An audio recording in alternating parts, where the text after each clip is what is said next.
All right, welcome everybody. This is the Kings of the North podcast. I am Sam. To my right is Sam. He is a Lions fan. Below me is Tyler Ireland. He is a Vikings fan. And to my bottom right, without a camera currently, is Zack. Now, Zack is a Bears fan. So that leaves me, and I'm a Packers fan. So that being said, I'll let everyone introduce themselves real quick, and we'll get started from there. So Sam, you can go first. Yeah, I'm Sam. I'm been a Lions fan for a long time. I am 6'1", 200 Oh, Jesus pounds. Christ. I am from Green Bay. I'm actually from Green Bay, Wisconsin. I am single and currently looking. Um, so if you see, Tyler, your turn. that's all I got. I'm Tyler. I'm 6'2", an inch taller than this guy over here, 140 pounds. So I'm pretty much built like a toothpick. I write for Zone Coverage. I cover the Minnesota Vikings. I write maybe once or twice a week, in my opinion on stuff, Viking stuff. Yeah, you can find me on Twitter at Tyler Talks Ball, where I'm just an absolute degenerate. And then Zack, that leaves you, buddy. Yeah, I'm Zack. I could definitely take Tyler for sure. I could beat him up. Not gonna give my height or weight. Go by Viggy. I don't know. I sports bet a lot. I've been doing it for a while, and I'd say I'm more of a baseball guy, but I'm super into football as well, and I know the Bears suck. So I just point something out that it's typical Bears fan fashion to not want to show your face.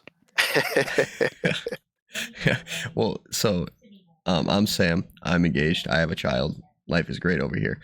But to start off our pod, I think the number one thing we're gonna get into right away is just kind of what this is going to be and what you can expect from us. So we don't expect this to be your stereotypical pod where people come on and they go from topic to topic to topic. No, this is going to be a fun time. We're going to have a good time while we do this. So you might see beers, you might see a good time, drinks every now and again. I mean, we're here to have a good time. This is our fun time.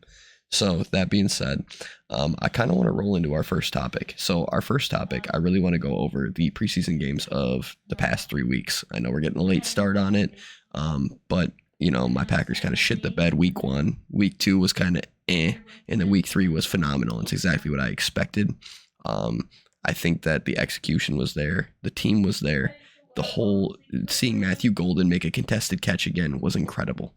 He has a guy essentially in front of him, full step ahead of him, and he jumps in front of him for 32 yards or something like that and catches the ball from a dime from Malik Willis, who is a starter on like half the league. I think it's incredible to see that type of work. Now, when we look at our roster depth, which we'll get into in a little bit, I think that it gave us a good chance to showcase where we're going to be good and where we're going to have some struggles. In that game particularly, I'm not quite sold on our offensive line yet.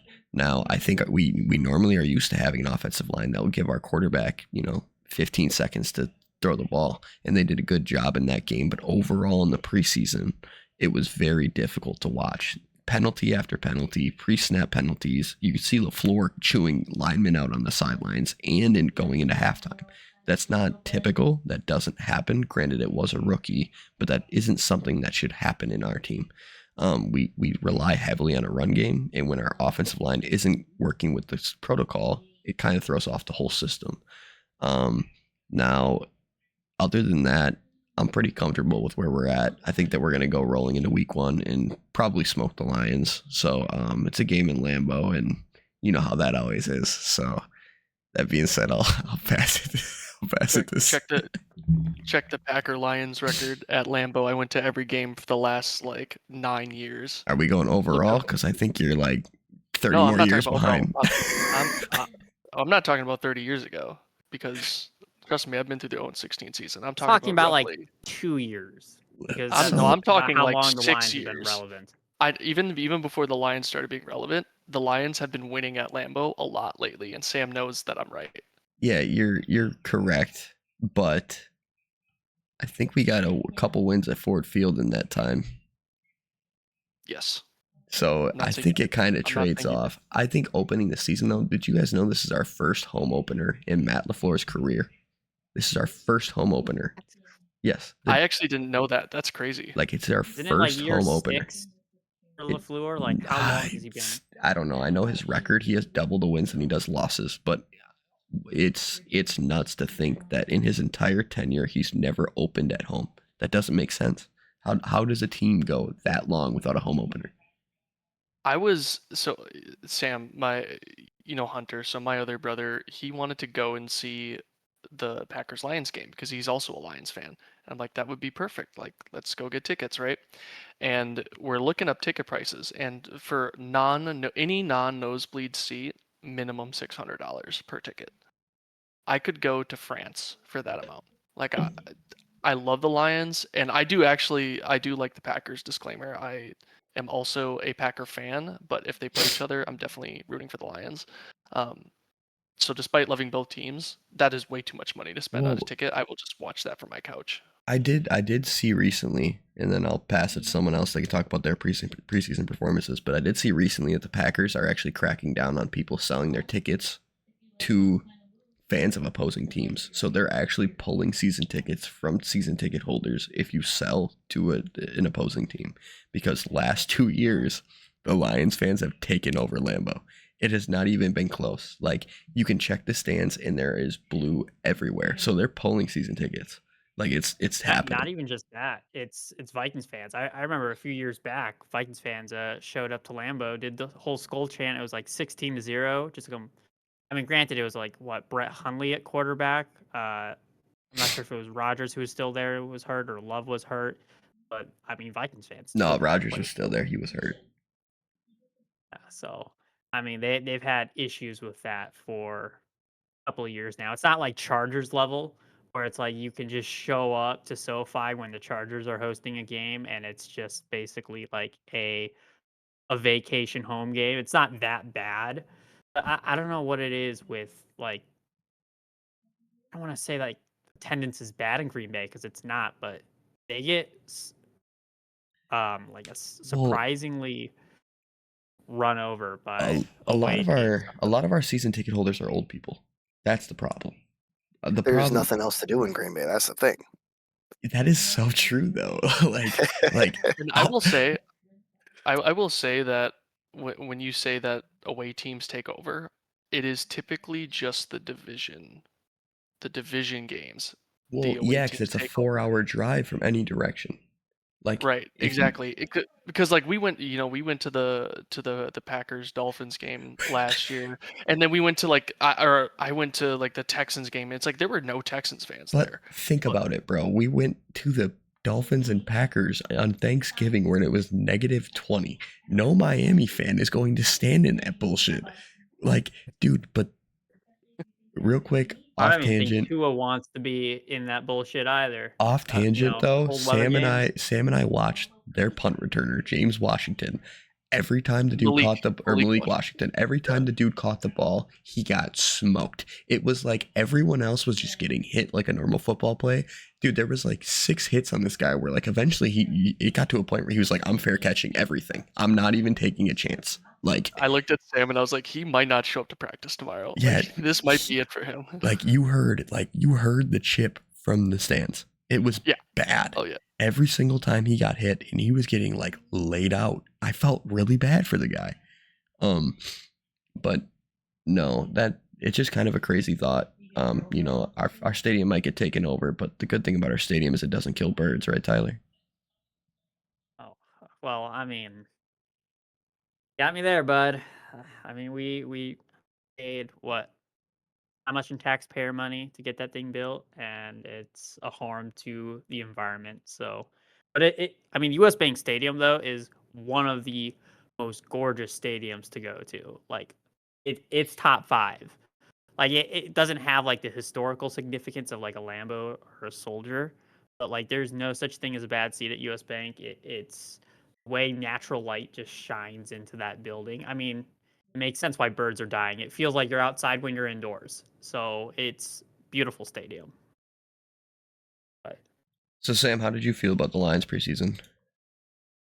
I don't value preseason, I feel like, as highly as a lot of other people. I think preseason it's more so for to get people used to game speed and get, a vision on some of maybe the people who don't get to play, as frequently as they would during the regular season, and also to give people, an opportunity to shine in a light where, maybe you're trying to figure out your 53-man roster and get people to shine in a way where, maybe they just need to make the practice squad. So it's like it's for me, like looking at one team's practice squad playing another team's practice squad like doesn't do a whole lot for me. But the beginning of the games when they do play um, some of the legitimate backups, the people who do matter, like I value those first quarters. I don't necessarily value the rest of the game. So I mean, like the Hall of Fame game we don't talk about because that wasn't even a real thing. If you watch the Chargers and the Lions, that just doesn't count for me. But I mean, the other couple of games after that, it's like I'm not looking at the win loss. I am looking at one player in particular. That's it. And Isaac Tesla. I was about to say, I think everyone can agree that Isaac Tesla is going to be Oh, impressive. he's so good. Brad Holmes cooked. He's so good. I don't think it was a secret that he was going to be good, though. Like, his college film tells you the kid has all the potential in the world to blow up. Now, where I worry about the Lions is the DB core post, like, post, who's your Carlton. Davis? Thank you. Post Carlton Davis. And didn't you lose your second corner, too? Like, I think you guys Yeah. added DJ Reed, who's a good signing because I wanted the Packers to sign him, and I think Tyler wanted the Vikings to sign him. But it was kind of crazy when the Lions came out of nowhere and just kind of smoked the market and took him. Now, DJ Reed is a good corner, but the price tag on him has a lot of expectations, and that's where I worry about the Lions a little bit. Is because is that going to fix the gap? The other worry I have is who's on the other side of Aiden Hutchinson. They have a good pass rush when Aiden Hutchinson is healthy. Can he stay healthy? That's another conversation. I think Hutch will be fine. We got Davenport on the other side, and I think Davenport will be just fine. And Brad Holmes talked about this once. It's like a team is so lucky to get like an all-star pass rusher, right? Like think about how many of those game-changing players are on the defensive line, and like we're talking about just a handful across the entire league. So if you're able to get one, like at minimum, like that's amazing. But now that we have Hutchinson, now everybody is like let's get one more, to add to the other side. Let's go get Bosa in the offseason. Let's go get, Watt. It's like, hold on. First of all, these guys are extremely expensive. And number two, like no team gets two of them. It doesn't happen. It's not possible. And if it is possible, you're spending your right arm and your left leg to do it. Is this in before the Packers trade for Micah Parsons? Or When do the Packers ever make trades that'll like make them relevant? The Since Packers they got aren't a new going to get president. their Khalil Mack trade, right? Like Since it's never going to happen. they got a new won't president. happen. He's going to enter with a splash. Doesn't matter. The president's This not is the gonna know. Packers. They don't do anything like that. Everything's the draft. They draft offensive linemen every year up until this year when they took Golden. They don't do flashy signings. Well, but You're here's not, the thing. You just said it. For the first time, they drafted a wide receiver in the first.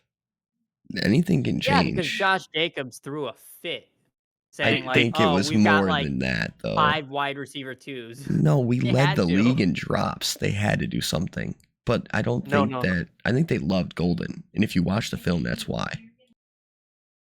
Can I tell you some things? There's some things lined up there, and I think a big part of what that was the NFL draft being in Green Bay. Green Bay wanted their first pick in the first round to be a splash. If they would have drafted an offensive lineman, people would not be happy. People would not be talking about it. Their ability to draft a position that Packer fans have been fiending for a long time, and their biggest complaint about during the Aaron Rodgers phase, them never drafting a first round receiver. That's exactly what that was. That was the Packers saving their own butt. And then number two, coincidentally, Matthew Golden, last name Golden. I think there was a couple of things there that linked up. That's what I believe. So I think their entire draft process in Green Bay is just like looking at the last names and like, oh, last name Golden, got to get Yes. him. I Yes, mean, I do. That's exactly Okay, what I think. but back to the Lions game. So, what does the wide receiver room look like if you get a healthy and unsuspended JMO, and B, you don't put Khalif Raymond in the game and he's specifically a return man? Then you have Tesla who starts, right? So then you got Tesla, Gibbs, Montgomery. I mean, I'm sorry, I'm going over the whole offense now, but Tesla, Gibbs, Montgomery, Laporta, like St. Brown and William, like you guys might be unstoppable, but the handicap to me is still Jared Goff. That'll never change for me. You know I don't like Jared Goff. I think we've No, had you this don't. debate a couple of I times. I used to agree with you when Jared Goff was first signed by the Lions. I was very clear that I was not a fan of Jared Goff. For one, I didn't like his attitude. I just didn't like the way that he played the game of football, right? Um, and then I saw him play. I watched him that entire year without having, I kept an open mind, but like didn't change my opinion. And I realized he's actually exactly what we needed. And we needed somebody. We didn't need a Ferrari because that would have absolutely destroyed our team. We needed somebody who could just control the offense. That's all we needed. We needed somebody with control, and Jared Goff is control. He is the guy that the Lions can employ to give the ball to people who can make plays, right? And so, I mean, this conversation goes deeper than this, but ultimately, the Lions becoming good was not. It wasn't an accident, right? Like Sheila Ford took over like ownership portion of the Lions, and that like started the culture switch, right? And then we got Brad Holmes, so he finds the talent. Dan Campbell motivates the talent. Ben Johnson at the time, now Ben Johnson's with the Bears, but Ben Johnson, he organizes the talent. And then when you're on the field, who's your coach on the field? That's Jared Goff. We needed somebody. He doesn't need to be flashy. He doesn't need to make plays. He needs to get the ball in the position of other people to make plays. That's his role. And I like that role, and I want him to stay there. I do like Jared Goff. I don't think he's Peyton Manning. I don't think he's Tom Brady, but I do think he's what the Lions need, and the Lions needed to build a system, and they needed to have somebody running that offense that isn't going to scramble out of the pocket, run around in circles. Kyler Murray 2.0, aka Caleb Williams. Point That's what I'm guard of saying. the offense, right? Zach is Just out get the here ball catching out strays. quickly, get the ball Yeah, to your that's crazy, bro. playmakers. That's Don't crazy. take any negative plays. Exactly. My Exactly. thing with the Lions is like they're too good to fail in my eyes. They just got far too much talent on that offensive line. Those receivers, those running backs, to where just really all over the roster for them to just completely bottom out. My concern with them this year, and I know this is a bit cliche at this point because everyone talked about it all off season, is Ben Johnson and Aaron Glenn. They're gone. And I think their new defensive coordinator will be fine. I'm actually more worried about the new offensive play caller because look at it this way. I watched Mike Zimmer ball for like a good chunk of, my life, like 6+ years, 7 years, however long Zimmer was here. And after the first couple of years, he got used to a certain offensive scheme that he wanted to operate. He was not an offensive guy. He let the coordinator basically run the offense, but it was always some sort of like Gary Kubiak kind of play action pass. So after a while, there was always some sort of continuity. If Kubiak left, they hired Clint Kubiak for a while, that sort of thing. The issue isn't scheme. It's not like you're overhauling the scheme. You're going to run pretty much the exact same thing that Ben Johnson did with the same level of talent. It's, can you recreate the magic that Ben Johnson had? Can you be as creative as Ben Johnson was with all those weird trick plays? Those crossing routes, and then they'd pitch it to another guy, and just all those little trick plays. Can this new guy replicate that and do it effectively? Because that's such a hard thing to do with trick plays. Because, when they work great, it's brilliant, but it has to be executed well. And I'm just not sure if Well, the new guy has the moxie Can to I call step in? those Can So- I trick step in plays. real quick, Sam? one thing first, at least you don't have to worry about JMO throwing a pass in the playoffs. Now you can. That is completely true. So no, I hear the concerns. So before Ben Johnson was calling plays, Dan Campbell was the one who was calling plays. Okay, and Dan Campbell was calling plays during the year. The Lions started off, it was like 1-7, and then they won out. Dan Campbell called plays that entire year. They were going for it on fourth down. They were running trick plays. Tom Kennedy that year threw a 72-yard touchdown pass. Like, we were doing that stuff when Dan Campbell was calling plays. Now, and they onboarded Ben Johnson, right? Do you know who taught Ben Johnson in the Lions organization? Johnny Morton. Johnny Morton, before he was with the Broncos, was already with the Lions. He was on their staff, worked with Dan Campbell, and trained Ben Johnson to be Ben Johnson. People don't know that, but you can look it up. But Sounds like did the coping to me. crazy come from Ben Johnson or did it Zack. come from Morton? Because like Morton's just like, I just worry he's gonna be stuck in his ways. Like he's been in the league for such a long time. He has a lot of experience. He's been doing Yeah. things a certain way. Why change now? Or was it Ben Johnson who was the crazy wizard behind the scenes, constantly experimenting with stuff and finding new and inventive ways to do the same old thing? That's my thing. I'm sure they'll still run trick plays. They'll still go for it on fourth down. They're the Yeah. Lions. They're going to be really annoying all the time because that's kind of their team, where they're just going to go for it all the time. They're gonna, break your kneecaps. That's who they are. It's just, can they do it as well But on as that they did last same year? note, I think the Lions started a trend, right? After they started going for it on a fourth down almost every time, I think it instilled the rest of the league. I mean, I was just watching our preseason game, and LaFleur was not letting Willis off the field on fourth down unless we were within field goal range where you can put points on the board.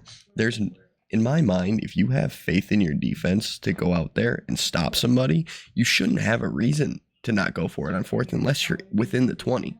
Like, I feel like you have to have that aggressiveness. You have to go off that three play mindset and then go for it on fourth just to get that extra yardage if you need it. When you have a running back like Jahmyr Gibbs, or you have a running back like Josh Jacobs, or you have a running back, I would say like Aaron Jones, but if he gets hit once, he's usually down at this point. I'm sorry, he's getting older. Now we're But doing the Aaron Jones slander once he's a I Viking. love Aaron Jones. I love Aaron Jones as a person. I just think he's not the player he used to be because he goes down from contact easier now.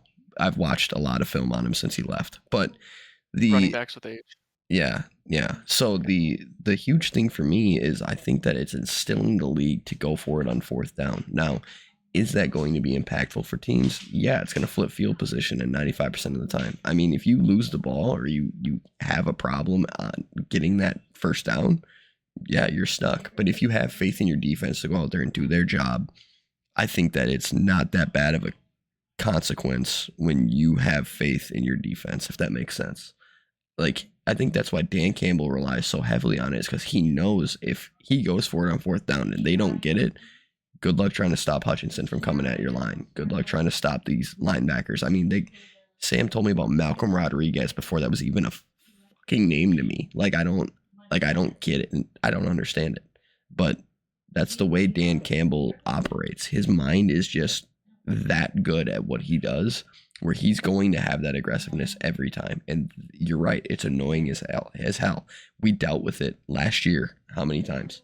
I mean, we played the Lions twice, but it felt like every game was more and more annoying. The longer the game went on, the more annoyed I got. I sent a 35 Snapchat video to my friend Kevin about how mad I was that we lost the first game, because I don't understand how you could go into that game and put the product that was on the field and lose embarrassingly to a Lions team that went for it on fourth down every time because they knew they could just run it down your throat and there was nothing you could do about it. That was upsetting to me. But it instilled the rest of the league to do the same thing. And I think that this year you're going to see a lot more teams going for it on fourth down because now it's a trend. It's a thing. And there's not much you can do about it. And I also think with the new kickoff, with field position already changing, I mean, how many games did we watch this weekend where the ball got past the 25 on kickoff? Almost every single kickoff. Like, it's almost every kickoff is past the 25 at this point. So a touchback doesn't even matter anymore. I think they're instilling something into the rest of the league that I think is going to stick, and I don't think it's going anywhere. There's so many layers to the fourth down conversation because, for one, like if you can go for it on fourth down and you can make it a lot of the times, which the Lions have done, it for one shows confidence, two it makes teams scared of you, which is great, but three it gives your team a whole new momentum. Like if you make a fourth down on your own 35-yard line, like the crowd is erupting and like there is a new adrenaline there. Um, so I love that, but I also don't know if that's possible without an unpredictable offense, right? Like the Lions can come out in any formation and you have no idea who's getting the ball. Anybody could get the ball. Tim Patrick could be catching it behind the line of scrimmage and throwing a 50-yard touchdown pass. It just is possible. And that's what makes fourth down so easy because it's like, as a defense, what do you come out in? You know, do you come out in nickel? Do you come out in 4-3? Are you blitzing? Are you playing man? Like, you have no idea. And if you have somebody who is smart, Jared Goff is extremely smart. If you have somebody who can read the defense and make adjustments on the fly, even in a high pressure situation such as that, I think there's just a lot of things that like stack up and make a lot of sense. I'm gonna say one more thing before I pass it to Tyler. But the thing that blows my mind about that though is you look. I think the hardest test the Lions have with that style of offense is in the NFC North. You got defensive coordinators like Jeff Hafley who come in and run a 4-3-3-4 hybrid where it doesn't matter. Like they can come out in any formation. They might send 5, they might send 6, they might send 3. You never know, right? You got Brian Flores, who is a dog, and now you got Dennis Allen, who's been around forever. So I don't think that there's a better test than the NFC North. Now, the Bears are a little less than everyone else, but I think that it's an equal opportunity for everyone to get their licks where it's due. A confusing offense is going to run into a confusing defense right here in our division every time. It's just because of the talent that the coordinators have here. All right, Tyler, how do you feel Best about your division of preseason game? 100%. I, I feel pretty good. You know, it's really hard to take away from preseason because JJ McCarthy only played one drive in the first preseason game, and that game we won, and then the other two we lost. So, and JJ McCarthy didn't play in those. So it's not like I am hyper analyzing weeks 2 and 3 of the preseason. But what I take away from just this last preseason game is performances from certain players and certain position groups have allowed the Vikings to make trades that they probably wouldn't have done. So you look at Harrison Phillips, who just got traded to the New York Jets for 2 6th-round picks, which is kind of measly of a return. Like when I saw that trade, I thought in a vacuum, this is a terrible trade. Like Quasey's on meth. He traded our team captain, one of the better run stopping nose tackles in the league for basically pennies on the dollar. I'm like, why are we doing this? Well, it's because we have 6, 7 other defensive linemen that we could keep on the roster. It's really deep. You know, obviously there's Jonathan Allen and Javon Hargrave, at defensive end and 3-4 base, but we've got Jalen Redmond, who broke out last year. You have former 7th-round pick Levi Drake Rodriguez, who has a ton of tools as a pass rusher, and he's finally starting to put it together as a small school prospect. We drafted Tyrion Ingram Dawkins, who can play in a lot of different fronts. He can play on the edge. He can play at nose on passing downs.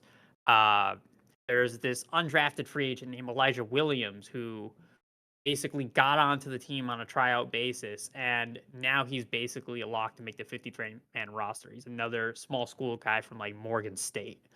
And then we have Taki Taimani at the nose tackle as sort of like a backup nose if we wanted to even roster a nose tackle. But Brian Flores is really weird where, he doesn't really like to carry nose tackles all that much. So he does a ton of weird stuff with the defensive line to try and generate pressure. So it wouldn't even be surprising if Taki Taimani didn't make the team. He just keeps 6. So I look at that Harrison Phillip trade as kind of a defining moment of the preseason because it showed faith in our defensive line. And then Max Brosmer is a guy who we signed as an undrafted free agent at quarterback, thinking, okay, we've got Brett Rippon, we've got Sam Howell, who we traded for at quarterback. This guy's probably going to make the practice squad. We guaranteed some money to him, but like there's very little commitment.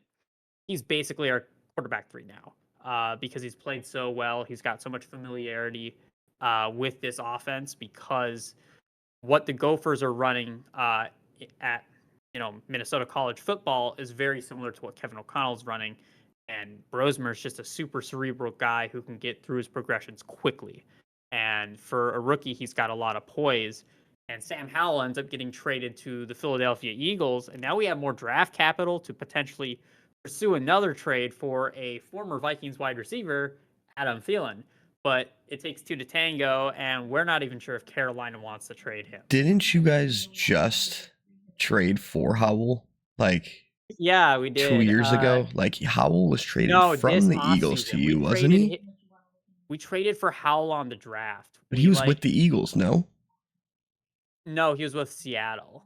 So he was Okay. he was with Seattle. They drafted Milrow, they signed Darnold, and then they gave us Howell to move up a little bit in the draft this year. And then we were thinking, okay, Sam Howell's going to be sort of our high potential backup quarterback. The project that Kevin O'Connell can kind of work on, because at one point people were talking about Howell as a first round pick a long time ago because he had that like one season in North Carolina.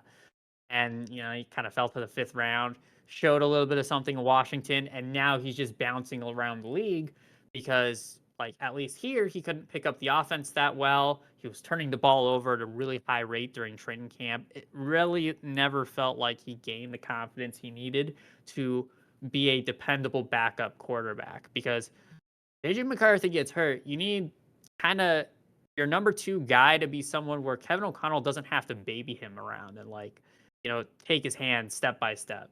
You need a guy you can kind of trust. That's why they signed Carson Wentz, because he played for the Rams 1 year and he did fairly well for a backup quarterback. Now, he's not going to be Sam Darnold 2.0 if JJ McCarthy suffered another season-ending injury, but it's a lot better than a Sam Howell experiment as your backup option. And they don't want to subject Brosmer, who's still a rookie despite playing well, to be the second quarterback. So I'm gonna ask you again now. This is the fun part about this conversation, is because you knew where I was gonna go with this. What are you gonna do at receiver now? Because I know you said Adam Thielen, but dude, you got no Jordan Addison for 3 weeks. Leverage. I'm you gonna got admit, Justin we have Jefferson, no and he's leverage. hurt. You got every single receiver on your roster is out right now. Like, yeah, I think your Jalen next Naylor. up is no, he's hurt too. He's hurt right now? Everyone's hurt. Yes, So dude, they're Addison's all hurt. suspended. Ty Felton is still picking up the offense, and he was dinged up. So was Addison. He's also dinged up and suspended, right? So you've got those two. Tim Jones isn't good. Lucky Jackson isn't good. Miles He said Price is a isn't return good. guy. You've got either practice squad caliber talent that's healthy, or anyone worth anything, including Jalen Naylor, who's maddeningly inconsistent. He's hurt too. He's week to week. He had to get a second opinion from a doctor about his hand, and he's always hurt, and he's always dropping passes. He's really getting open, but he's super frustrating because he just catches 50% of what's thrown to him. It's the coin toss of Jalen Naylor. Justin Jefferson's situation, he Oh, scares he'll me. be good. He scares me because I get the same vibes from his situation that I get from CMC. Those soft tissue injuries are no joke. He's been dealing with this thing for a long time. I think he's gonna start the season. I think he's gonna play, but I genuinely think this is gonna continue to bother him all year. I mean, I really hope not. I mean, it kind of was like that last year, right? Where he had some sort of hamstring thing going on or something like that, and it kind of nagged him. It's really going to hurt our offense to not have a viable wide receiver too. And when you look at the trade market, it's kind of barren, right? Devon Vele went for a 4th round pick and a 7th round pick. Which can we talk about this for a second? Yeah. And I feel like I'm stupid for asking this, but so I saw that he went for a 4th and a 7th, just like you said, right?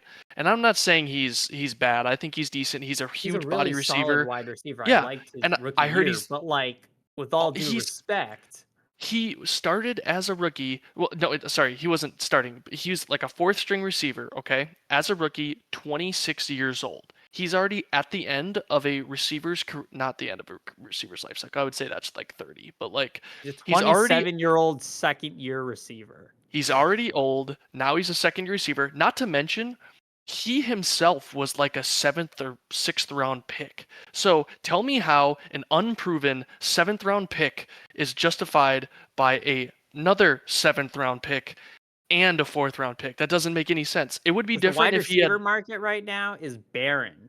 There's like no one wants to trade a wide receiver right now unless they're trying to get or currently making top flight money that no one wants to pay. Like think Terry McLaurin or like I don't know, maybe Michael Pittman or Jawan Jennings wants an extension, but now all the Niners receivers are hurt, so now they don't even want to trade him anymore.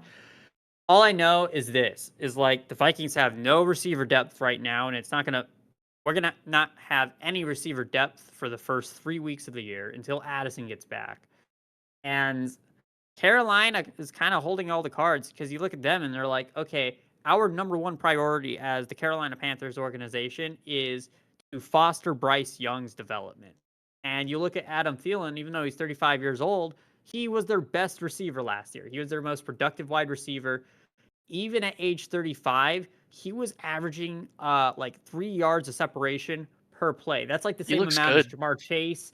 Yeah. Jordan Addison had the same exact amount. Like he can still play. And Carolina has zero reason to move him unless they're getting something worthwhile. Even though this is probably his last year in the league and he's going to retire. Like it doesn't matter. They're gonna want like at least what Denver got for Vele, which is a 4th and a 7th, if not more, because Thielen is a proven commodity, and they know that the Vikings basically what they're trying to look for isn't just a depth receiver. The Vikings are screwed because they have no time to teach any brand new receiver an entire Kevin O'Connell offense, which, by the way, is very complicated to learn for a receiver. Adam Thielen himself even said it. It's like, this is the hardest offense I've ever had to learn. They have no time to teach that. We're like 2 weeks away from the regular season. So the Don't you Vikings guys need a look at guy the who's familiar Browns with the though? offense, and the only starting caliber one is Adam Thielen. So they hold all the cards. Unless you hope KJ Osborne gets cut, but he's not a starter. He's a wide receiver 4. He's a wide receiver 5. So the Vikings are in serious trouble. They're going to have to like basically move to a run first, tight end heavy offense for the first few weeks of the regular season just to make sure that their lack of depth at wide receiver isn't going to be exploited. So But Is I'm very worried about that. wouldn't you guys have better luck? I'm gonna ask one question and then I'll let Sam ask his question, then we're gonna move on to Zach. But I wouldn't you guys be better off looking at someone like the Browns, right? I mean, they just got Isaiah Bond. They're gonna have to move someone. They run this similar offense with Kevin Stefanski being over there because that's one of KOC's guys, right? So No. no, No, like same Kevin style offense. Stefanski I'm is not. sorry. I'm sorry. Same style offense. But like it's more similar than you would think, the offenses. Like I think that there's a receiver on that team, a veteran receiver that could pop out. I'm not saying a Judy. I'm not saying a I can't think of the guy's name they signed a couple years ago that was like their big standout guy. But I think that there's going to be a guy that they're going to have to let go of. They do have a pretty decent receiving core, as much as their team sucks because they don't have a quarterback. Like they have a decent receiving core. Now, I think the Vikings might be waiting until Tuesday right now because there's going to be some cuts that people aren't going to expect. But you would think that, I mean, even then, I mean, did Gabe Davis even sign with anyone yet?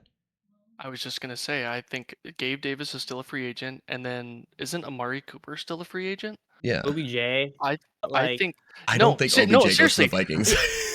But, no, but here's the thing. The Vikings don't need somebody who can last the entire season. They need objectively, they need like 2 or 3 veteran players who are quick to learn, who could last 4 to 5 weeks, and just get them flying off the start. Get JJ McCarthy some confidence.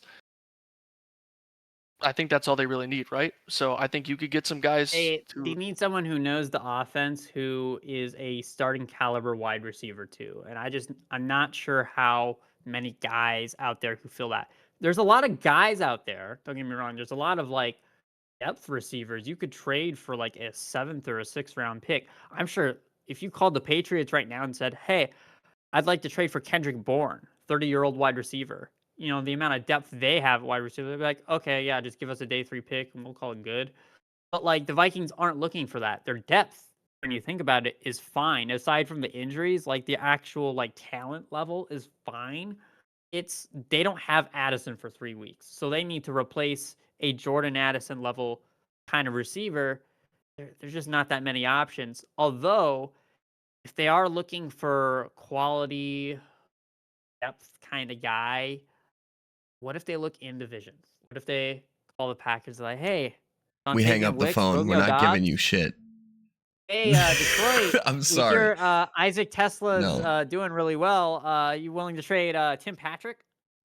Tim Patrick, maybe? I See, don't. We'll I'm give you a actually, 5th-round pick." They I'm not have worked scared to give together. up Tim. That makes I'm sense. I'm not scared to give up Tim Patrick. I like Tim Patrick, but he is exactly what we need him to be for us, and that is when it's 3rd and 15, we need to get a first down. Somehow, Tim Patrick is sitting in a pocket, open on the field. He's not fast at all. He's not getting any separation. He's The not. chain mover. He's just somehow he's exactly what Josh Reynolds was. He's like somehow he is 17 yards down the field, wide open, being uncovered and being forgotten about, and somehow coming down with the ball. I don't know how. So like that doesn't scare me to get rid of him because like we're scheming him open most of the time. He's not getting open on his own. The Vikings just have to find someone reliable and can learn the offense really, really quick, On and the they So just don't have a I ton of leverage. So I think somebody like an OBJ, like OBJ's been with every single team in the fucking league. Sorry, every single team in the league at this we point, can swear and here. It's so the boys, bro. he's familiar with learning new systems. You know what I'm saying? Because he's done it, like he's gonna walk into that building like, okay, I'm gonna have to learn this on the first day, this on the second day, be ready by this time. And a lot of those vet guys, like they understand the game enough to where really it just comes down to a lot of like terminology, like knowing what they need to know, kind of ignoring the other things and only focusing on the important things when they first start off. So if you want to backtrack and just look at every wide receiver who has played for the Los Angeles Rams under like Sean McVay in history, there's like 3 guys you could go after, right? There's Odell Beckham Jr. You could call the Saints and say, "Hey, you guys have Brandon Cooks and you just traded for Devon Vele. Give you a 6th or a 7th for washed up Brandon Cooks." Or you could call the Steelers and be like, "Yo, you have washed up Robert Woods. We would like washed up Robert Woods because he knows the Sean McVay offense." And they would probably trade you Robert Woods. But yeah, like the point is, like none of those guys are creating like 3 yards of separation per play like Adam Thielen is. And it's not gonna make a I big think enough the difference. Vikings kind Yeah. of, from an organizational standpoint, maybe like more so the owners, they probably have a little bit of a hard on about the idea of, okay, this is Harrison Smith's farewell tour. They're making such a big deal about it. Viking legend. What if we brought back the Minnesota boy home, right? Think how much that would sell tickets in conjunction with Harrison Smith's retirement tour. Now you got Adam Thielen back here. I mean, you also just traded a huge, locker room leader in Phillips, and that shouldn't be understated. He meant so much to this organization in a couple of years he was here. You need a voice that can replace that. Robert Woods, Odell Beckham Jr., Brandon Cooks can't do that. Adam Thielen, he has the respect of the entire organization. He can do that. And we have a lot of guys who are still on this roster who were here when Thielen was here. Like he's only been gone for a couple of years. Heck, Eric Wilson, he was here in 2014 under Zimmer, and Thielen was here. Well, we brought him back this year. Eric Wilson's now a Viking. It's like Thielen has a lot of trust with a lot of guys still to this day. So I just don't know why, if you're the Minnesota Vikings, why it even benefits you to leak that. Hey, we're considering trying to trade for Adam Thielen. Hey guys. So now the fans have this huge expectation where it's like, well, if you don't get Thielen, I'm kind of going to be disappointed. If you end up with KJ Osborne instead or Brandon Powell instead, like I'm going to be disappointed because you just put this out there. You sent this to Tom Pelissero. You sent this to Kay Adams. You sent this to Ben Gessling. All these local and national reporters are now saying, hey, Vikings are trying to get Adam Thielen. Now that's the expectation. Now they have to follow through because it's not just about acquiring a wide receiver anymore. It's about them trying to get back a fan favorite. Right. So pressure's That makes on sense. Minnesota. All right, Zach. On to you, buddy. How'd you feel about your preseason? I mean, not much else to say other than, preseason champs every year. This year again. Yeah, I'm in full delusional mode. Just like, beginning of every year, we got Ben Johnson going. Obviously, it's hard not to be excited about that. And everyone he brought with, Dennis Allen now we got. It seems like, we open up the checkbook per se versus what it used to be, and yeah, it's just really hard not to be excited right now, honestly. Well, I mean, the thing, it's kind of scary to think about back in the day when Lovie Smith brought a defense to Chicago, and then they had Yeah, Urlacher and they had Briggs, and I think Dennis Allen is going to bring a familiar feel where it's a dominant defense in Chicago. I don't think that's going to change. Now, they have been dominant on defense, but it's because their offense has sucked, right? But yep. I, I think it's a much different feel in Chicago this year. And I think you can vouch for that. I think the fans feel that as well. My honest question is, I know that after the first or that last preseason game, Ben Johnson came out and said he was disappointed with how the starters played. Did you see something that was disappointing on that last game? Yeah, so I didn't actually watch the very first one against the Dolphins. I watched most of the Bills and Bears, and then almost all the Bears and Chiefs this last preseason game. Yeah, it was like the first two drives they did almost absolutely nothing. I think it was maybe the first play. It was like a mishandled handoff to Zacchaeus, I think, and fumbled it, and lose 5 yards right away. And I think they got sacked next play. Like it was just awful first drive, and second drive was not much better. And I'm glad Ben Johnson left him out there so they could build on it more. And they did turn into some nice drives, but yeah, it was quite bad the first couple drives for sure. Yeah, and I know looking back, okay, so I pick on you a lot for the Bears, right? Yeah, I will say yeah, one player I have a lot of respect for, though, is Jalen Johnson. And I think everyone in the division can share that yep, respect. The dude is a dominant corner. There's no question about it. He's dominant, right? Um, and now that he's gone, I'll say it. He's better than Jair. But I think it's interesting when you look at your defense and you see how dominant it can be. I don't know how much Brisker is going to bring to that defense this year because we didn't see much of him, right? He's been hurt for yeah. ever. Concussion. I think he was out for like 10 weeks last year or something. Yeah, dude. And that's not something you play with, and he's a guy that loves Yeah, contact. So and I um love Brisker. I know you guys got a good D line. Adding Grady Jarrett to it was a good move, right? I've been hearing great things about Austin Booker. I know that he's gonna be Yep. pretty good. But really, like the safety room is where I kind of worry about the Bears. They're going to be a team that they're not going to give you a lot underneath, but if they get beat, it's going to be over top. Is how I feel about it. Um, They've got Bayard now, right? Yeah, they've had Yeah. Bayard. Okay. They had Bayard Oh, I last didn't year. know. I didn't know that. and yep. I mean, The how do you feel your defense is going to be with Dennis Allen? Because even then, if you look at the Saints, that's kind of how they would get beat too, is over top. Yeah, and it was kind of like that, like last year, like the D line being a problem, even with Montez Sweat, and they added Grady Jarrett. I think they added Deo, and you know wasn't a good preseason for our preseason game. This last one against the Chiefs for either Sweat or Deo. I mean, I think they had no pressures at all, and like 12 snaps each. You know, not looking into preseason that much, but it's still a stat. And Terrell was it Terrell Smith tore his ACL 2 preseasons ago. I think it was ACL or whatever he tore, but he's out for a Yeah, it year. was ACL. And then you're light there, and if Jalen Johnson can't come back, you got what's his name, Nashawn Wright or something. Who obviously you saw got torched. I don't know if you've seen the game, but yeah, I mean it was like the Chiefs' first drive. He just got torched for like a 50-yarder. Like Yeah, he's not lasting long. He was on yeah, the yeah, yeah, Vikings. We traded Andrew Booth for him just to get off the Booth contract, and like we ended up waiving him. He didn't even make the team, so that's a filler guy. I wouldn't worry yeah. about him. I was more shocked to find out that the Bears weren't even involved in the Brian Robinson news. Yeah, I saw that maybe they were potentially, and then obviously, they got Swift and Roshan, who they drafted. I think this is his third year, and they just drafted Manan guy, who I actually like. But who knows what to trust? I like Roshan the last couple of years, but he just never got it going, never really got a shot. But sure seems like and sounds like they want Swift to be a big part this year, and obviously Ben Johnson, drafted him with the Lions, so I think Manungai's next up. He's I he's like yeah, him that's a gonna what be lot. good. I I like him a mean, lot. he looks. I mean, he looks good. The way he cuts, how he runs hard, looks like a bowling ball basically out there. Yeah, and I think that's great in short yardage situations too, because Yeah, for sure. I'm pretty sure he's kind of short. Like I think he's Yeah, like yeah, yeah. sub Yep. 5'10", sub 5'9". And like when you can run like that, but also be like swifty enough to like fit between the tackles and kind of be hidden, especially down by the goal line. I think Monangai is gonna get at least 8-9 rushing touchdowns this year.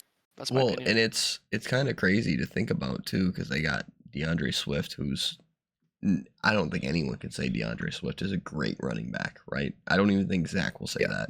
He's No. very inconsistent. He has 1 week where he has 130 yards. He has next week where he has 30 attempts for 20 yards. Like it's very, very, very sporadic when he pops off. Adding Monangai to that room is incredible for that offense. Now, in short yardage situations, back to what you said, we all know Caleb Williams is keeping the ball for 15 seconds and then running out of the pocket for no reason. But but like the thing that I didn't understand about your offseason, right? I understand the Dahlman signing, great signing. I understand getting Jonah. Is it Jonah Williams? I think that's his name. Getting Jonah Williams. Jackson. Thank you, Jonah Jackson. That's a good move, right? Yep. Joe Tooney is like 40 years old. How are you going to expect him to keep up with your running quarterback? Or Braxton Jones, where he was a weak spot of your line, and He now is a weak spot. he's still left tackle. Like that's your quarterback's Yeah, blind side. he's You ass. should have updated that. Like Yeah. to me, that's the mind blowing part of the whole team. It seems like they're trying to do a win now in a way, but also a win later, and that's why the Grady Jarrett signing was made, and that's why the Joe Tooney Joe, was it a trade? I think it was a trade that happened. Yeah. And then you know it just sounds like they have some guys that are aging that they're adding to this team that's a young core. Like I don't think they need all the old pieces when they still have veterans in the room, such as Edmonds, and they still got on defense or on offense, they still got DJ Moore. Like they have veterans. They don't need to invest heavy money into guys that are aging towards retirement. That's how I feel about it. Yeah, I mean, and to your point about Caleb running around, and sure, yeah, he'll do that definitely for sure. I would say it's not much different than when he was with Mahomes. I mean, I don't want to say they're the same play style, but it's not much different. And yeah, he certainly is aging, but he's one of the best still in the league. So I mean, until I see that he's not, I I can't agree with you there. But yeah, I know he's obviously aging. Obviously, the Braxton Jones, I don't even know what to say about him, man. But yeah, the entire Bears Twitter has been complaining about that all off season, all last year. I think our third round that we drafted, 2 years ago, Amagaji, or however you say his name. He's, who knows with him, like, it might be a waste of a third round pick. We don't know what we're doing there. Which is I feel crazy like because I with love Amagaji coming out. Yeah, Sorry, Tyler, you can go. It's my oh fault. yeah, I just feel like with the Bears, I kind of want to blame national media and the old coaching staff a little bit because I feel like where they were in 2024 with the way the national media was kind of treating the Bears as this young and upcoming team that you got to pay attention to, like that's where they are right now. They are a year behind, and that's the fault of the old coaching staff. I mean, listen, like the NFC North is this black and blue division. You've got 3 teams that won 10 plus games. Someone's going to come in last, and it's probably going to be Chicago. And I'm not saying that just to be cynical. It's just fact of the matter is like this is a really tough division. I don't think, with that being said, I don't think the Bears need to make the playoffs for this year to be a success for them. I really don't. What they need to do is they just need to kind of grow up. They need coaches, which I believe they have this, but they need coaches who are capable of making sound, smart decisions. Like take the timeouts when you need to take the timeouts, call good plays, be smart, be sensible. You need to be a little bit tougher, right? Run the ball with more efficiency, play better defense, and you're showing signs of that. Like it's improving. And then you need a quarterback who understands how to play within the system. You have a talented quarterback. You drafted him number 1 overall. He's got a lot of potential, Caleb Williams. It's just like is he the type of quarterback to where if Ben Johnson needs to lay the hammer and be like, listen, man, I need you to do things a certain way for this team to be successful, is he able to kind of swallow his pride a little bit as a guy who went from college to college, Caleb Williams, and collected all this NIL money? Is he willing to kind of like swallow the entitlement a little bit, show good body language, just kind of do the right things, do what he needs to do to develop? I mean, that's going to be kind of the barometer for success for Chicago. It's not going to be, oh, we win 10 games and we make the playoffs and we're this breakout team. It's like, I mean, with the Lions, when they first hired Dan Campbell, they lost a ton of games. They got kicked, their asses kicked so much, and then they finally started to put it together. And I'm not sure if they made the playoffs that year. I don't think they did, but they started sending a message. And I could see the same thing happening with Ben Johnson coming from that same coaching tree, where the Bears are going to get their asses kicked for a while, but eventually they'll start to figure it out and have some positive momentum, almost like Carolina last year, right? Late season Carolina Panthers last year, they kind of start to figure it out with Bryce Young. Maybe that can be the same with Caleb Williams, and then they can go in the next offseason and really attack the offseason. And suddenly they're a playoff caliber team. So I think the benefit with being, a Chicago Bears fan is that there's less pressure on you now because you've got a first-year head coach. You still got a young quarterback. I think most people now recognize that, like, the Bears have been perennial off-season champions for so long that their expectations kind of lower, and that might be a good thing. Because you have the coaches and the talent to build something sustainable for the future. I like how you worded that earlier, Tyler. You said basically the Chicago Bears are the teenagers of the division. They're trying to figure themselves out, and I think they will eventually. But part of why I like Jared Goff so much is because Ben Johnson or Dan Campbell, they can go to Jared Goff and say, "This is what I need done." And Jared Goff is not capable of deviating from that plan because he is a system guy, right? But that changes when you go to somebody like Caleb Williams, who Caleb Williams has that ego. He has that he wants to make a play. He wants to do things that are Has that spectacular. moxie. Exactly. That's why they took him number one, right? Because You love it though. he's got this elite talent. They love it this playing out until of he structure. disagrees with something that Ben Johnson tells him to do, Right. or he tries to get cute with it. That's the thing. Jared Goff is not cute. Jared Goff does not get cute with anything, but that's because it works. But so here's my thing. We can't sit here and say Caleb Williams and the Bears are going to be at the bottom of the division yet, because we still have yet to see JJ McCarthy take the field. We don't know what he can lead that offense. Yeah, to be. but Kevin O'Connell is a quarterback whisperer. I'm telling you that right now. As a non-Vikings he's fan, still a rookie. Of his passes He's still a rookie. in training camp. He's still a rookie. I mean, and hear me out. Hear me out. The media hyped up JJ, but there was a couple of days where I saw Kay Adams and other people talking, saying that there's some articles about JJ McCarthy that aren't good. And I think that there's going to be some rookie mistakes. There's going to be some things that may cost you games.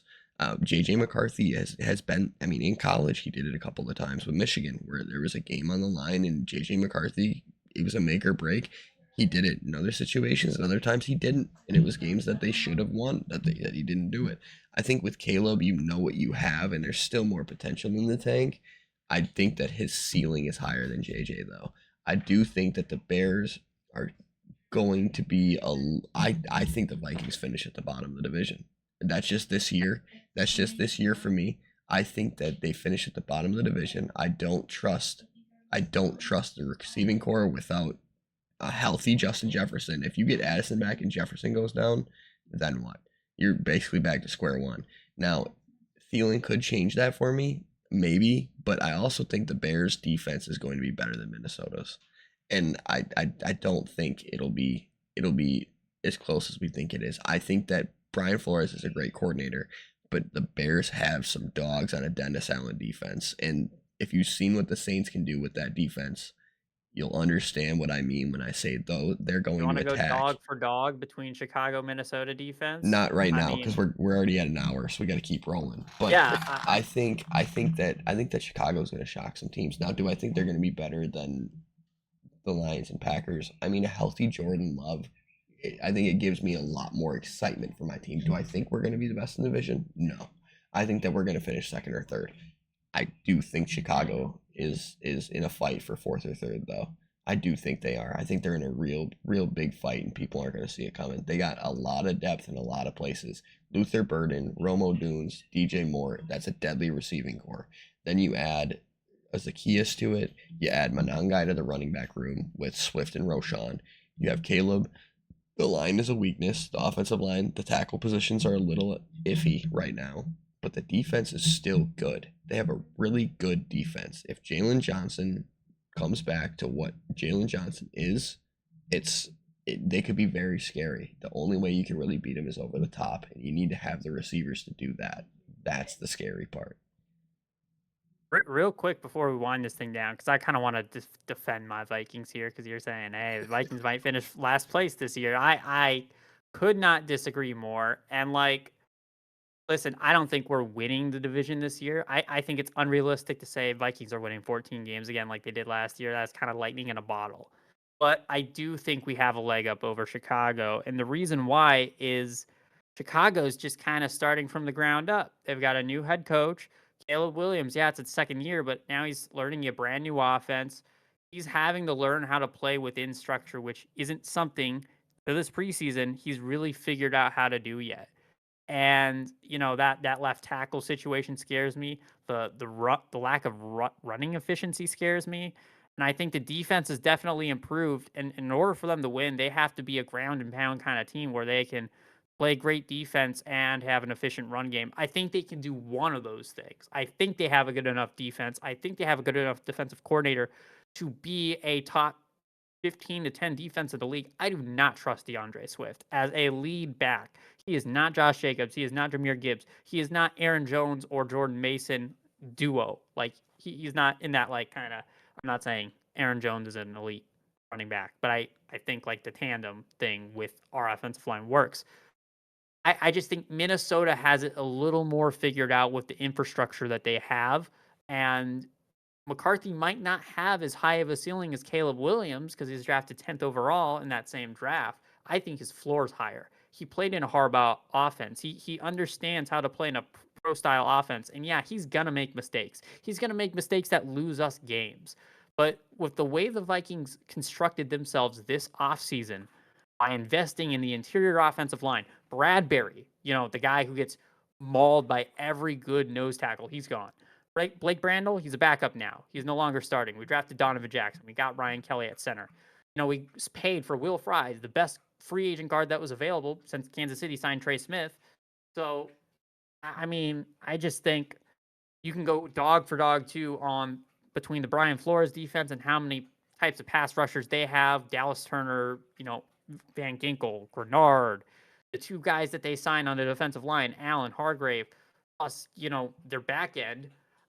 I just think that Chicago's going to take some time, and that's okay. Like, the Vikings are competing, in my mind, for second or third place in the division with Green Bay, and it's still Detroit's to lose. But I don't think we're going to finish last unless Chicago, right off the bat, says, okay, we're legit. Week 1 against Minnesota, we get our asses kicked, and then all of a sudden, Chicago's the new thing. I'm not sure if they're going to prove that right away. I just think it's going to take some time for them, which is why I have them last. To mention, if I can step in here quick, so it sounds like the amount of money and effort that the Bears have put into updating their offense, their receivers, their running backs, their line, it's clear that they want to score a lot of points. Ben Johnson, they want to bring that offense from Detroit, they want to bring it to Chicago, put some life into Chicago, and they want to score 50 points a game. Okay. That's great, but it's also not great. And the reason I say it's not great is because if your offense is scoring really fast, then your defense is just back on the field right away. And so a lot of people, like back when Tom Brady's with the Patriots, they use that old like Tom Brady had really good defenses. Well, a great defense starts with a great offense. And when I look at the Bears offense versus the Vikings offense, maybe the Bears have more weapons, but the Vikings have Kevin O'Connell, and I believe in Kevin O'Connell as a quarterback whisperer and to develop an offensive system that will score methodically, not on one play every single time, But what that does is it keeps the offense on the field longer, which keeps your defense off the field longer, and it keeps them healthier longer. And especially, as you get into the 16th, 17th game of the season, into the playoffs, like the Lions, we got to a point where we were already so injury riddled, and they're on the field most of the game because we're scoring almost immediately. That like they're tired, they're beat up, and then they get scored on a bunch. So I think there is a balance there where like if you put too much focus on one side of the ball, I think naturally it hurts the other side of the ball. I do think so. Here's the thing, though. I think a lot of people rule out how much quarterback really means. Yes, he's a quarterback whisperer, but JJ didn't get to play at all last season. He got hurt in camp. Like this is his real first season. This is his first NFL snaps. He's never even seen a preseason, if I'm correct, Tyler. So this is He played one drive in the preseason and led us to a field goal. yeah. So Like yeah, I he's think got like no, I he meant had like one last year. preseason game he got hurt. Yeah. So Yeah. like he's green as can be That's in what I'm terms of saying. NFL. So when you experience. look at teams like Cleveland right now, they have an offensive guru. They have Stefanski. The guy's an offensive mind. I think he's a great coordinator. I love Stefanski as a play caller. But they don't have the quarterback, and they have weapons surrounding every other aspect. They just drafted two more weapons. Like and they had Chubb before that at running back. I think they had a really killer offense on a team with no quarterback. Now we don't know what JJ is yet, and that's why Chicago's above for me because we know what Caleb is. We know Caleb was 20 for 7 last year. Like, yeah, I make fun of him a lot, but that's still an impressive stat line for a guy that just came out of the draft and had no offensive line. Now before we keep derailing on topics, I want to jump into our next topic, which is going to be boomer bust candidates for both teams, for any team. I don't want it to be, yes, Justin Jefferson. I don't want it to be the guy you expect it to be, right? I think that what would be fun about this is if we talk about the guys that we expect to blow up that aren't on the radar right now. For me, my boom this year is Warren Brinson, the defensive tackle that we drafted out of Georgia. If you watch any of our preseason games, that guy is in every single backfield the entire time. It doesn't matter if it's run, pass, he is in every single time. There is not a play where that guy is not in the backfield. It is insane to me to see how often that guy can get behind the line of scrimmage and disrupt things. Now, I'll even go on two because I have one more that was kind of impressive to me. Bo Melton, this corner. Bo Melton as a corner looks better than Bo Melton, the wide receiver. And I didn't expect that to be a thing. I've never seen a player transition in the middle of their career and end up doing good at what they're doing. Usually that means you're at the end of your career. Bo Melton looks like he's just getting started. He's just cooking. Like this is where it starts, right? Now, my bust candidates this year, I don't think Mecole Hardman makes the team. I think that's Mecole Hardman and Isaiah Simmons. I don't even think they make the team, so I'm not counting them. They both were unimpressive. That is the Vikings next punt returner. You don't want him. He muffed a punt. Like he muffed 2 punts and dropped 3 balls. Like it's not worth it. Now my bust for this year that I'm actually kind of scared about is I'm a little worried about the running back situation after Josh Jacobs. Marshawn Lloyd has yet to really touch the field. Every time he touches the field, he gets hurt. Emmanuel Wilson, yeah, he's good. Chris Brooks, okay, I get it. But, like, there's no actual dominant 1-2 punch. Josh Jacobs is going to be having 300 carries this year. If we don't have Josh Jacobs get some relief, we're in for a long season. And then the other bust obviously is the drops because that's never going to go away and it bothers the hell out of me. So I think that those are the things that are going to swing our way or not work our way. Little sleeper push up there real quick because I know it's going to irritate people, but look for the next pass rusher in Lucas Van Ness because I think he's going to be real good this year too. My boomer busts. I think my boom. Trey Benson, second string running back for the Arizona Cardinals. Hear me out. James Conner last year was the first year that he played every single game. He's typically injury prone, but he played every single game last year, and he's a workhorse, but he's getting older. I really believe this is the year we're going to see a lot more Trey Benson, somebody who is a similar stature of James Conner, so much younger. He's got so much life. Look out for Trey Benson and then Dak Prescott. I think the Cowboys offense is going to look great. Dak Prescott's healthy. I think Dak Prescott is going to throw 4,500 yards this year. That's my opinion. Busts. Funny because I had this written down somewhere at some point, and like I don't remember like who I had written down, but I can't buy into Devon Achan. I know he's so athletic. I know he's so capable, but he's already so injury prone, and you can't trust somebody like that. You just don't know. Every single play when I watch him, like I cringe because it's like he looks like he could tear his ACL any moment. So who on the Lions are you boomer busting then?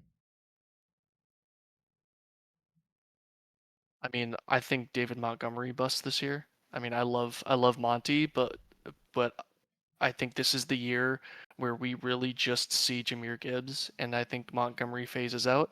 I don't think we completely see the end of David Montgomery, but like we're gonna see Sion Vaki, we're gonna see him a lot more, and we're gonna see. I think overall in the NFL, I think we're seeing a lot of more positionless players, where like receivers are now taking handoffs. So I do think Jamison Williams is going to continue to get carries. I think Amon-Ra is going to continue to carry the ball, not in the traditional sense of like taking handoff in I form, but I just don't think there's necessarily that need for Montgomery anymore. Um, and I think Jahmyr Gibbs is kind of just the full-time workhorse. I think Montgomery knows that too. Tyler, what are yours? Yeah. I would say my offensive boom player for the Minnesota Vikings would have to be Jordan Mason. I think last year we kind of had to run our entire rushing attack through a veteran Aaron Jones because he was far and away our best running back. Now we have the luxury of having a Thunder to Jones's Lightning, right? Jones is going to be our pass catching back. We're going to use him as a ton as a wide receiver. KOC loves him. That's why he got extended. But we finally have someone who can get tough yards reliably in between the tackles. Not saying Jones can't do that, but that's not his strength. He's an outside zone runner with elite pass catching ability running routes. Like that's who Aaron Jones is, and he's also a little bit injury prone. So bringing in a guy like Mason to run in between the tackles, I think our running game is going to be a lot more efficient this year, and therefore Kevin O'Connell will lean on it a lot more than he has in past years, especially with wide receiver injuries. You look at that, we're getting a lot of two tight end with Jordan Mason in the backfield. He might be the 1A to Jones 1B. It might not be a 1-2 punch thing. It might be where Jordan Mason's getting 50% of the touches in the backfield. So Getting him I for a look at seventh him. is crazy though. Like getting Jordan Yeah, it's like a Mason for fifth what you or guys yeah. paid was ridiculous. Like that the dude is obviously a running back in the NFL. Like this isn't like we're trading a practice squad guy. This is a guy who can do it. Like he came in for He just CMC and never had the produced. opportunity in San Fran behind McCaffrey, right? But all the advanced stats love the guy. He is like great at creating yards after contact. So really excited about him. And then defensively, I'm stuck between two guys, but I'm just gonna. I know this is kind of basic, but Dallas Turner in his second year, year one, he was stuck behind not just Van Ginkel and Bernard. He was stuck by Patrick Jones for some reason. Like Patrick Jones was our third pass rusher. Dallas Turner, I think people get down on him because we drafted him over Jared Verse. Now the thing with Verse is that he is far and away the best pass rusher in that draft, but he was also 24 years old and he is a hand in the dirt pass rusher. Jared Verse does not play in coverage. What Brian Flores wants from outside linebackers is someone who can drop into coverage and play that at a high level, and he wants someone who's athletic and crafty enough to rush the passer as well, because he does a ton of disguises. So I think the first year he's getting his feet wet, all that. He was buried on the depth chart, and as the season progressed, he started gaining a little more confidence. This isn't a Lewis Cine situation, right? where you get a guy who's drafted here and he's just completely lost from the team and he gets cut. This is just one of those situations where we had a lot of good pass rushing depth the first year, and Dallas Turner was like the youngest defensive player drafted in the first round the year he was coming out. So I expect him, now that Patrick Jones is gone and in Carolina, I believe, he's going to get a lot more work than he did before. And he might not be like a 10 sack guy. I don't expect that. But if he can get, 5, 6 sacks this year and be good in coverage, that's a positive step for him. I was also torn between him and Theo Jackson just because, um, Cam Bynum's gone, and we did extend Theo Jackson, who was kind of our fourth safety. Now he's our third, and the coaching staff's really high on him. But I had to go with our first round draft pick last year in Dallas Turner, who kind of had a bummer of a rookie year and is looking to have a bit more of a breakout this season. Busts. Bust. I'll start with Jalen Naylor. He's in a contract year at wide receiver. He's already hurt. Season hasn't even started yet. Vikings are thinking about trading for Thielen. Even if they don't get Thielen, they might get someone else, and that guy's going to take his snaps. And you're looking at a guy who went from wide receiver 3 to wide receiver 4, and he's hurt, and he's not catching passes. Just already not looking like a good year for Jalen Naylor. A defensive bust.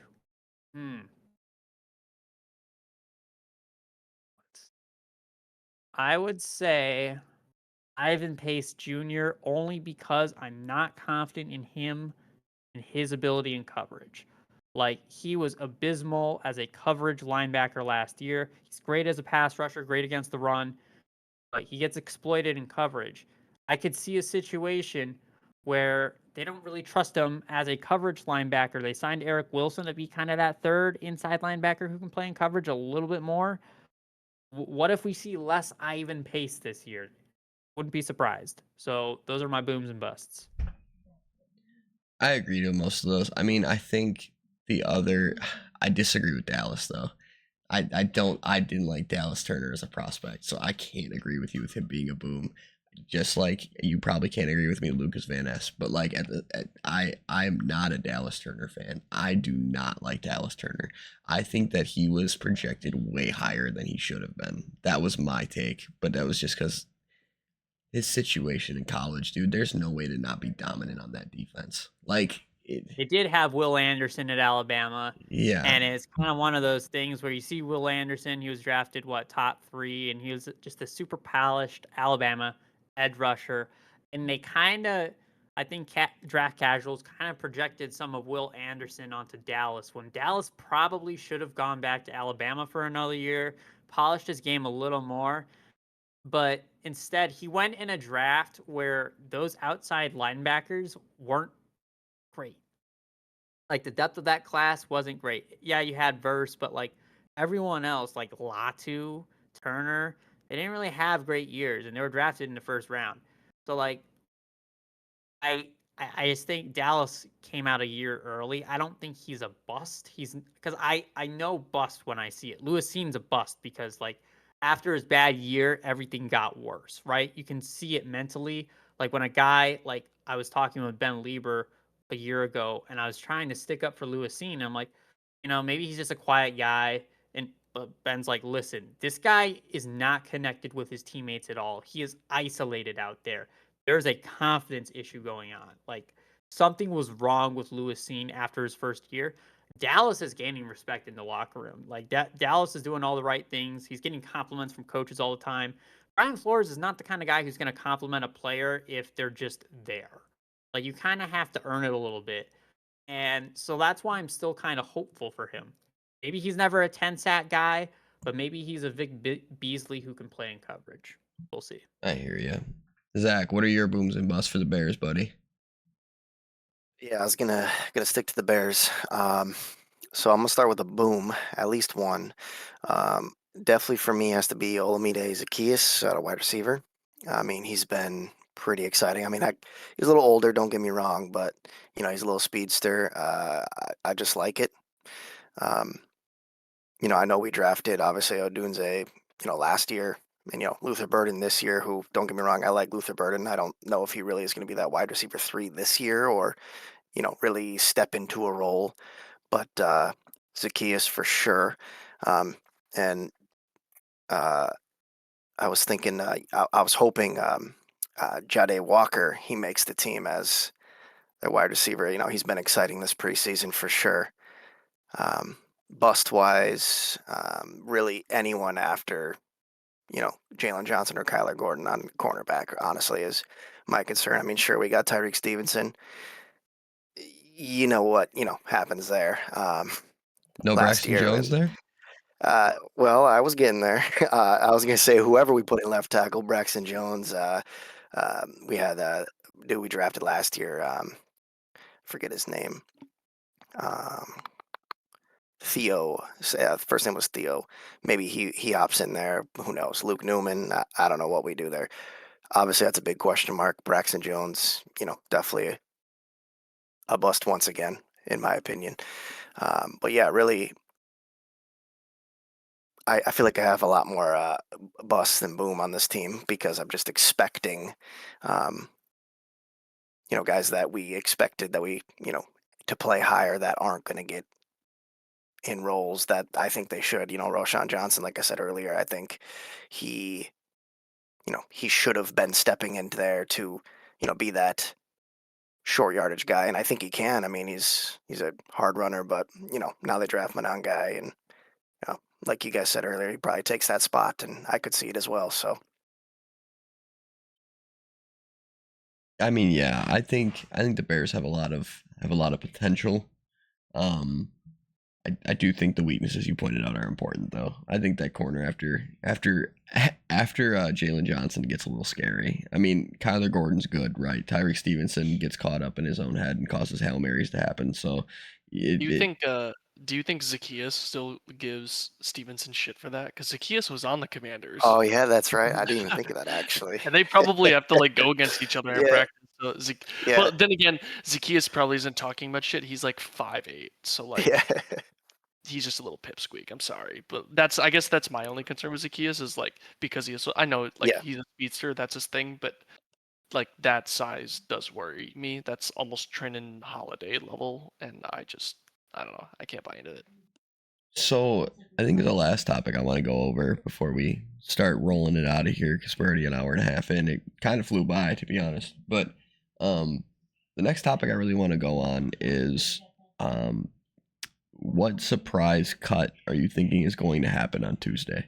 So we talked earlier before the pod about when we were going to record, whether it's today or whether we did Tuesday, right? Where right after roster cuts, so we can kind of react to that, which we'll react next week at this point. But who do you guys think would be the surprise cut? For me, if a surprise cut's going to happen, it's going to be Nasir Stackhouse.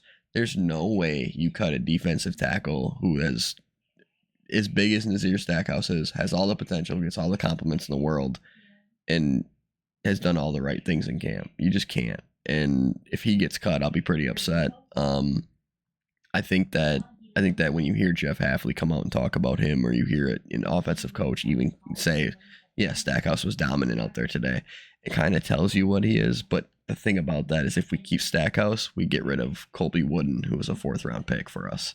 So could that enter the trade market where they want us to trade him away? Yes. I know he put on a bunch of weight to try to fit into our scheme this year. Could that change the coach's opinion to make him stay?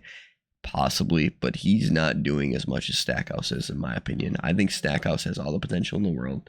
He's a cheaper option, and he can only go up from here. And it's a Georgia guy, and we all know how much Green Bay loves their Georgia guys. So, I mean, Christ, they hung on to Eric Stokes for 2 years too long. So, I think that it's going to be important to see where Stackhouse ends up on this team. I think he does have a place on this team. I just don't know if the coaches see it the way us fans do, because I would really love him to stay.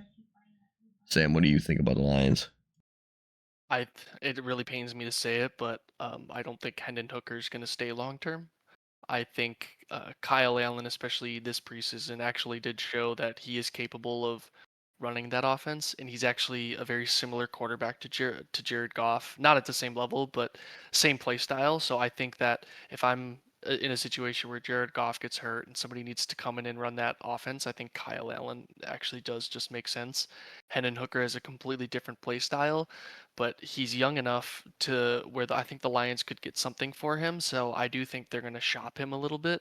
Um, but I don't know. It pains me because I know a lot of Lions fans had hoped to see Hendon Hooker as kind of the main guy when we had drafted him, but I just don't think he's a fit for the team, and I think we're seeing that. So I don't think he's going to be around. And you would think that Hendon Hooker was a good fit when you guys had Bridgewater there, right? Because Right, they're similar right. styles, right? But it looked like Bridgewater took more of a Jared Goff approach, and Hooker never could catch on to that type of approach. Like it was kind of weird to see. It's like a mindset thing. Like Hendon Hooker has all the tools to be good, but he's a little older, and he's just not picking up the offense as well as you would think he would in a year, what, 4? Is it year 4 or year 3? I think it's going on year 4 now, and I think it's a different style than what he plays. You know what I'm Yeah. saying? And there's nothing wrong with that. It just isn't.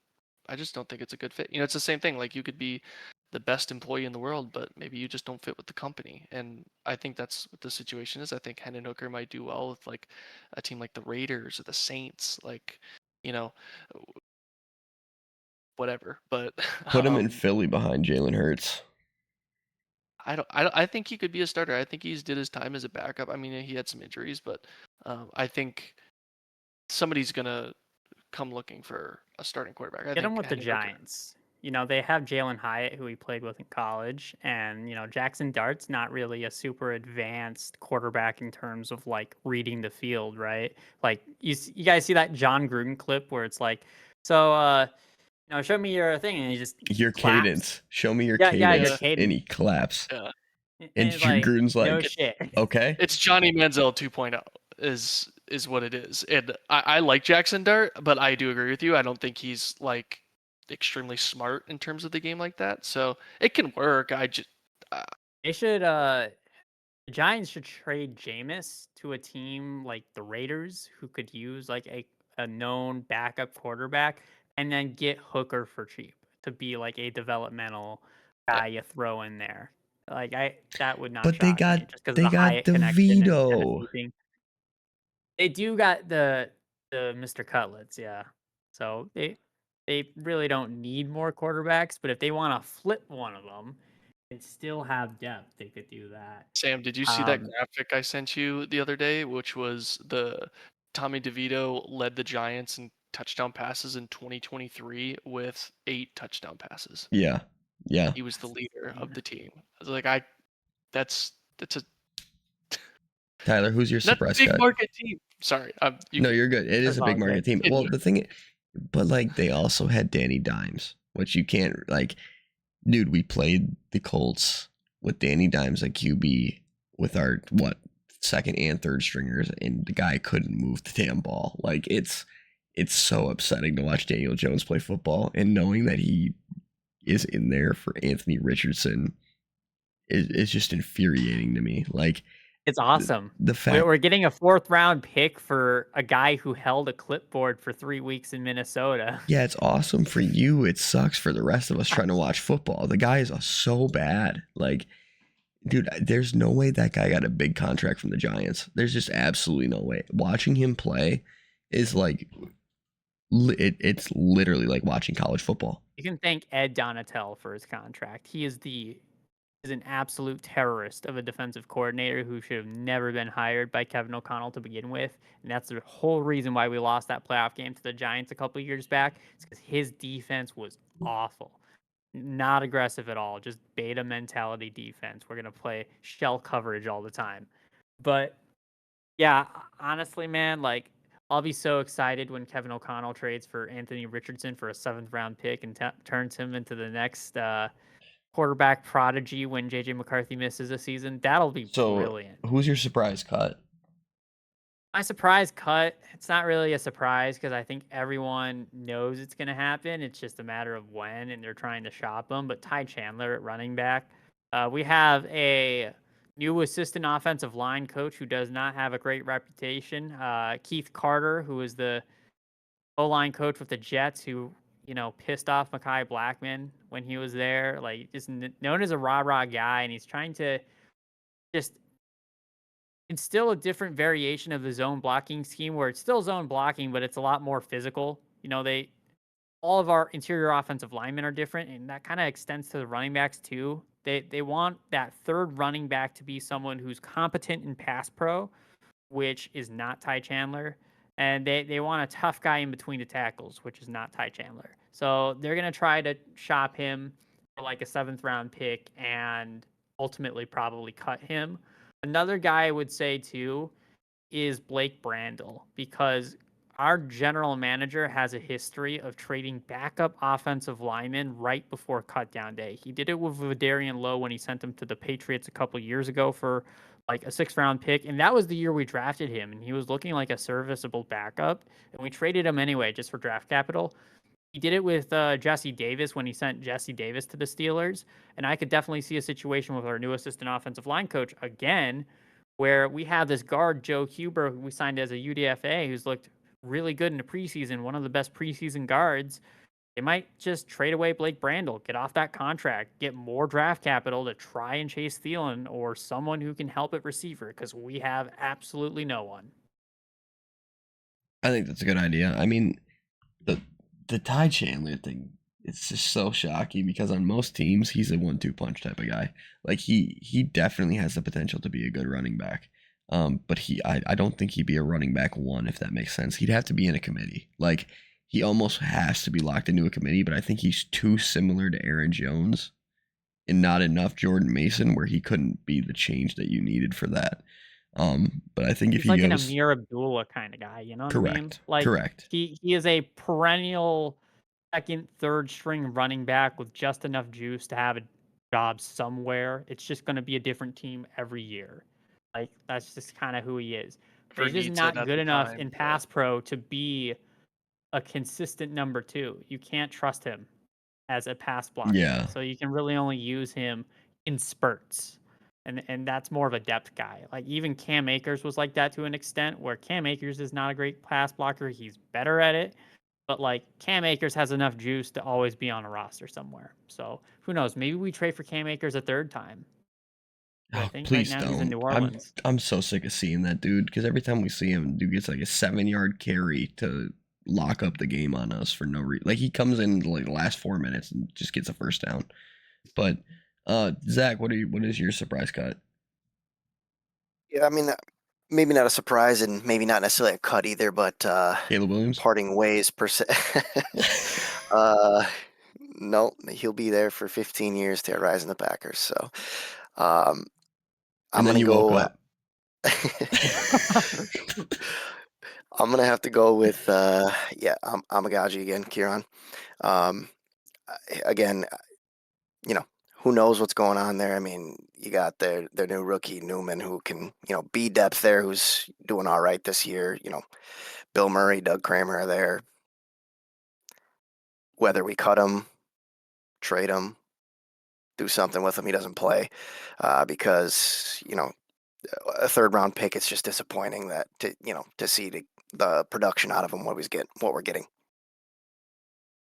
And he was so good, dude. Like Yeah. I loved I had him as a 2nd round for the Packers in my mock drafts. I actually had him on my big board as like a 2nd round pick for us, and I would have been happy about it. I would have been ecstatic about it. So when you guys got him in the 3rd, I was really kind of upset about it. But the fact that he hasn't panned out, it makes me happy for as a Packers fan because I know that they know more than me.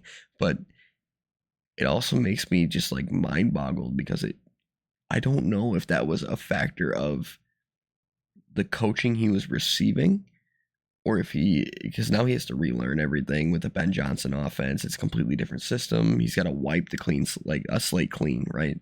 But it's just mind blowing to me to see him not be able to put anything together at all. Like nothing. There's nothing there. And I'm pretty sure they drafted him hurt as well, so that obviously didn't start him off on the right foot. But yeah. Well, gentlemen, I think that's about it for this pod, huh? I think we about wrap it up here. We appreciate everyone tuning in. If you want to give us a follow on social media, my @ is @SamWillikit. It's spelled really long. Yeah, we won't even get into that. Sam, your handle. It's at Heimerless wherever you can find me. Tyler. At Tyler Talks Ball on the Hell app known as X. Yeah, hell app for sure. And then Zach. At I'm Vigorish. I also provide locks daily. That is Don't true. quote me on that, actually. He Oh, does wait, is have that the some. entire handle? Is it like 7 No, words? it's just I'm Vigorish. Dude, he does actually, like, if anyone's into sports betting though, Zach is the guy. Like Zach Okay. has some pretty good locks. So make sure you check him out for sure. But other than that, we look forward to talking to you guys soon, and we'll be back next week.